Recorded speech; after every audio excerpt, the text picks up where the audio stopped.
ಎಲ್ಲರಿಗೂ ನಮಸ್ತೆ. ಇವತ್ತು ಬಿಳಿ ಕಡ್ಲೆ ಮತ್ತು ಸೋಯಾ ಚಂಕ್ಸ್ ಹಾಕಿ ಒಂದು ಗ್ರೇವಿ ಮಾಡೋಣ ಅಂತ ಇದ್ದೇನೆ. ಇದು ಬಿಳಿ ಕಡ್ಲೆಯನ್ನು ರಾತ್ರಿ ನೆನೆ ಹಾಕಿದ್ದೇನೆ. ಇದನ್ನು ಈಗ ಕುಕ್ಕರ್ನಲ್ಲಿ ಬೇಯಿಸ್ಲಿಕ್ಕೆ ಹೋಗೋಣ.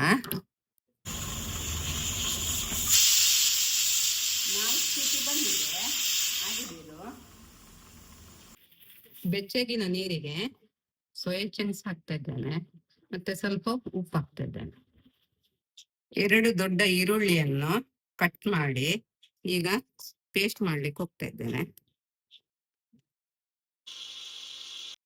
2 ಟೊಮೆಟೊ ತಕೊಂಡಿದ್ದೇನೆ, ದೊಡ್ಡದಾಗಿ ಕಟ್ ಮಾಡ್ಕೊಂಡಿದ್ದೆ. ಇದ್ರ ಪೇಸ್ಟ್ ಮಾಡ್ಕೊಳ್ತಾ ಇದ್ದೇನೆ. ಬೇಯಿಸಿಟ್ಟ ಕಡ್ಲೆಕಾಳು ಸ್ವಲ್ಪ, ಹುಣಸೆ ಹಣ್ಣು ಸ್ವಲ್ಪ, ತೆಂಗಿನಕಾಯಿ ಪೇಸ್ಟ್ ಮಾಡ್ತಾ ಇದ್ದೇನೆ. ನೀರು ಹಾಕಿದ್ದೇನೆ ನಾನು.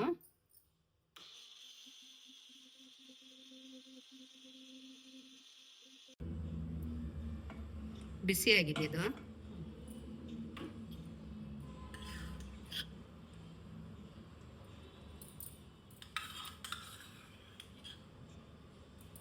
ತುಪ್ಪ 2 ಚಮಚ, ಸ್ವಲ್ಪ ಎಣ್ಣೆ, ಜೀರಿಗೆ, ಚಕ್ಕೆ 2, ಪಲಾವ್ ಎಲೆ, ಯಾಲಕ್ಕಿ, ಲವಂಗ 2, ಈರುಳ್ಳಿ ಪೇಸ್ಟ್ ಮಾಡಿ ಇಟ್ಕೊಂಡಿದ್ದಲ್ಲ ಅದು ಹಾಕ್ತಾ ಇದ್ದೇನೆ.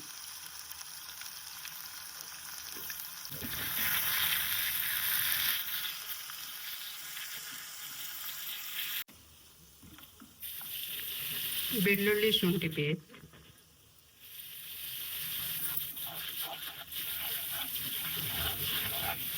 ಟೊಮೆಟೊ ಪ್ಯೂರಿ ಹಾಕ್ತಾ ಇದ್ದೇನೆ. ಎಣ್ಣೆ ಸೈಡಲ್ಲಿ ಬಿಡುವ ತನಕ ಕುದಿಸೋಣ. 1-2 ಸ್ಪೂನ್ ಆಗುವಷ್ಟು ಖಾರ ಪುಡಿ. ನಿಮಗೆ ಖಾರ ಹೇಗೆ ಬೇಕು ಹಾಗೂ ಹಾಕಬಹುದು, ಹೆಚ್ಚು ಕಡಿಮೆಯೋ.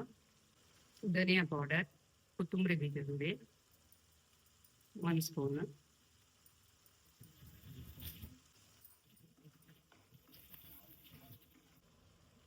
ಮೂರು ಹಸಿಮೆಣಸು ಕಟ್ ಮಾಡ್ಕೊಂಡಿದ್ದೇನೆ, ಅಂದ್ರೆ ಸೀಡ್ಕೊಂಡಿದ್ದೇನೆ. ಹಳದಿ,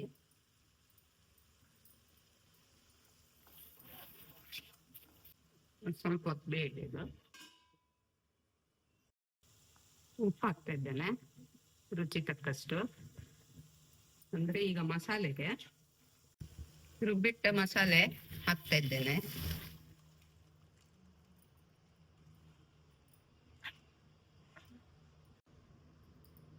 ನೀರು ನೋಡ್ಕೊಳ್ಳಿ, ತೀರಾ ತೆಳುವೂ ಆಗ್ಬಾರ್ದು, ದಪ್ಪನೂ ಇರಬಾರ್ದು. ಬೇಯಿಸಿಟ್ಟಿರುವ ಕಡಲೆಕಾಳು ಮತ್ತೆ ಸೋಯಾ ಚಂಕ್ಸ್.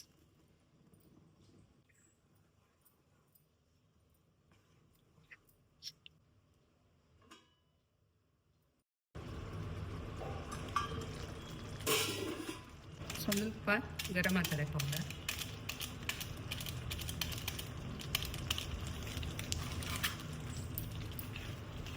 ಕಸೂರಿ ಮೇಥಿ,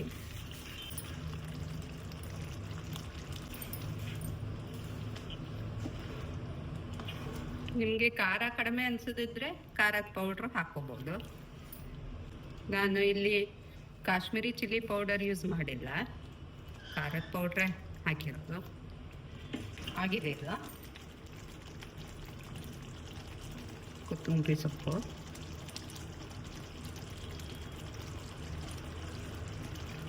ನನ್ನ ವಿಡಿಯೋ ಇಷ್ಟ ಆದರೆ ಲೈಕ್ ಕೊಡಿ, ಕಮೆಂಟ್ಸ್ ಮಾಡಿ, ಮತ್ತು ಸಬ್ಸ್ಕ್ರೈಬ್ ಆಗದಿದ್ದವರು ಸಬ್ಸ್ಕ್ರೈಬ್ ಆಗಿ.